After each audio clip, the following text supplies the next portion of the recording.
Audi's all-electric Grand Tourer translates the concept's appeal into a serious driving machine. Audi is very, very serious about Grand Touring. Not only is the concept of long-distance travel in great comfort and at great speed referenced in the name itself, GT, the brand's gone to great lengths to make it a reality. Feel electric 2022 E-Tron appears to have the hardware and capability necessary for cross-continental travel. And it looks the part too. Barely distinguishable from the concept car we drove back in 2018. While that was a hand-built fantasy, this is a vehicle that needs to meet customer expectations and deliver polished performance. As drivers probe the limits of EV endurance, with the production vehicle's details revealed, it seems this Audi might have what it takes, and in two flavors. The base E-Tron GT Quattro is formidable, but it's the E-Tron GT RS that has our attention. With more performance and additional power, the E-Tron GT shares its J1 EV platform with the Porsche Taycan, so comparisons between the two are unavoidable. But the E-Tron GT has a very distinct look to go with its palpable emphasis on touring. The Taycan's lines are smooth and organic, while the E-Tron GT is heavily muscled. Indeed, Audi's designers threw the word muscular a lot in presentations and interviews, and there isn't a better word for the styling theme. The fenders swell, sharply defined creases bulging out of the metal. The E-Tron GT is cut. No doubt about it. It has the sort of swagger that unapologetic GTs in the 70s, such as the Aston Martin V8, embodied. Whereas the Taycan looks fast, the E-Tron GT looks fast and brawny. Save the roof that swoops sharply towards the rear deck. The relation between the two isn't immediately apparent, a credit to Audi's design team. The available 20-inch aero wheels, contrasting finishes, and blocky elements add to the visual presence, and the effect makes this production E-Tron GT look even more like a concept car you can buy. All US-bound E-Tron GTs come standard with 20-inch wheels of various designs. 21-inchers are optional. The GT's slippery drag coefficient of 0.24 shows that the extra stylistic brawn doesn't come with an aero penalty. It nips on the heels of the Taycan's 0.22, both quite low. Porsche always does cars like this, Mark Licht, design chief at Audi, said. I never got the chance to do one until now. Indeed, it looks like Audi's future rather than merely a derivative of Audi's present. Audi is proud of the lack of compromises inside, and the E-Tron GT appears to provide both a driver-oriented cockpit and sufficient comfort for other passengers for long-distance cruising. The instruments and main controls wrap slightly around the driver's seat. It's a common feature among sports cars, but one that perhaps doesn't quite rise to the monoposto nomenclature Audi appends to it. The multi-level, multi-textured dash does sweep gracefully around the front occupants, which should give a comforting sense of sitting within rather than on top of the car. It also angles away toward the windshield, giving a sense of more space, and also three-dimensionality that keeps things from seeming too busy. After all, it's a riot of angles, textures, and screens, so the spatial separation of all these elements provides balance. Rear comfort is improved by the innovative foot garage Audi is so proud of.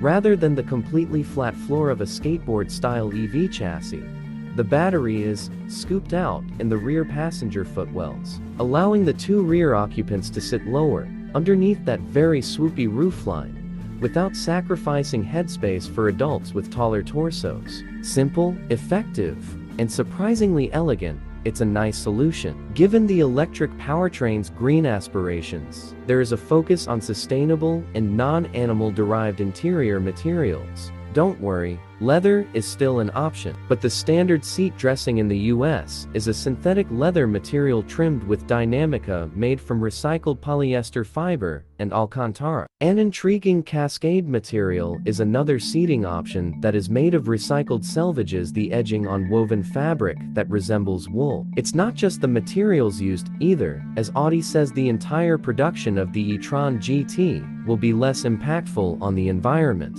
Its production facility, which also makes the R8, burns biogas for heat and electricity, and Audi buys carbon credits to claim a net zero carbon footprint. As a pure EV with a sizable battery pack and high-powered electric motors at both axles, The E-Tron GT has the powertrain brawn to match its swell exterior, but it mixes and matches components from the J1 parts bin in a slightly different way than the Taycan, coming up with a combination that suits its long-distance touring mission. While there is a rear-drive base Taycan, all E-Tron GTs come standard with all-wheel drive. There are two flavors of performance: the E-Tron GT Quattro base model and the upgraded, more powerful E-Tron GT RS. The base E-Tron GT is most comparable to the Taycan 4S, which comes in two outputs. The base car produces as much as 522 horsepower with launch control active.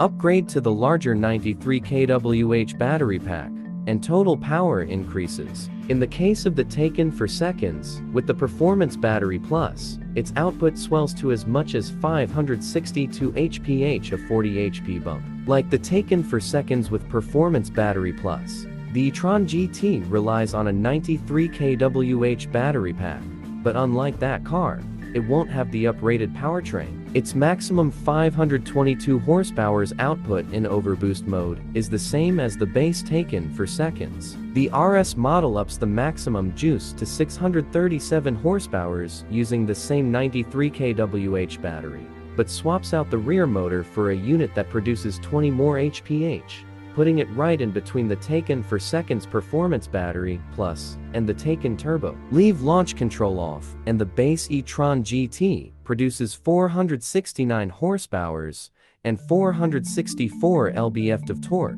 and the RS makes 590 horsepowers and 612 lb-ft of torque.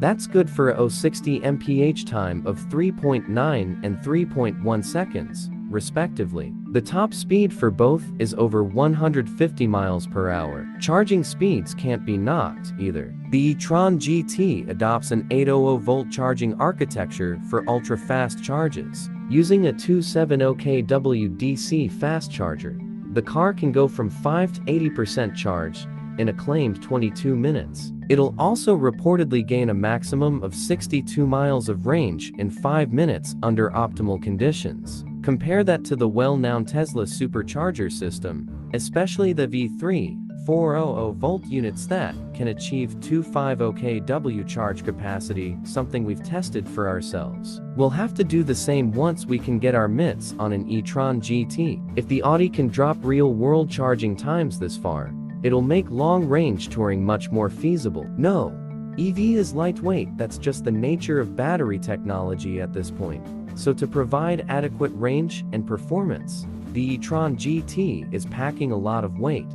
5,060 pounds for the base car, and 5,239 for the RS. The batteries alone weigh 1,100 pounds. That mass, along with the E-Tron GT's focus on touring where comfort and handling are both of the utmost importance, means that nailing the ride tuning is essential. When we drove the concept version, we were told to expect a smoother, quieter ride than the Taycan provides. That's why the E-Tron GT, like the Taycan, utilizes standard 3-chamber air suspension for US models. The regular E-Tron E-Tron Sport-Backed-In get this trick tech, which essentially increases the range of spring rates available. It also provides ride height variation, up to 0.9 inches down and 0.8 inches up. Paired to active dampers, each air suspension chamber can be activated individually by the chassis computer. They also can be altered by the driver through the various drive modes. For greater handling and high-speed stability,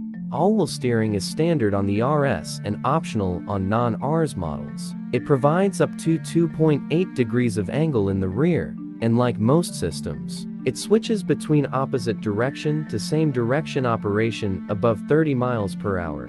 Adding stability to higher speed maneuvers. The rear differential is also a locking unit in all models for additional traction, and is of the electronically controlled multi-plate type. Audi pegs the range of US models at 238 miles for the base car, and 232 for the RS. Although these are manufacturer estimates and not official EPA numbers, but they do eclipse the Taycan's various EPA ratings, which hover much closer to 200 miles give or take a few. The E-Tron GT will start at $99,900, undercutting the Taycan 4S. and the RS model will start at $139,900, significantly undercutting the Taycan Turbo. Note: neither price includes a destination fee. In very loose terms, it's more expensive than equivalentissima models configurations. Savvy the upcoming Plaid Plus. And there's new steering yoke in the Audi, as far as we can tell. The 2022 Audi E-Tron GT goes on sale in the US this summer.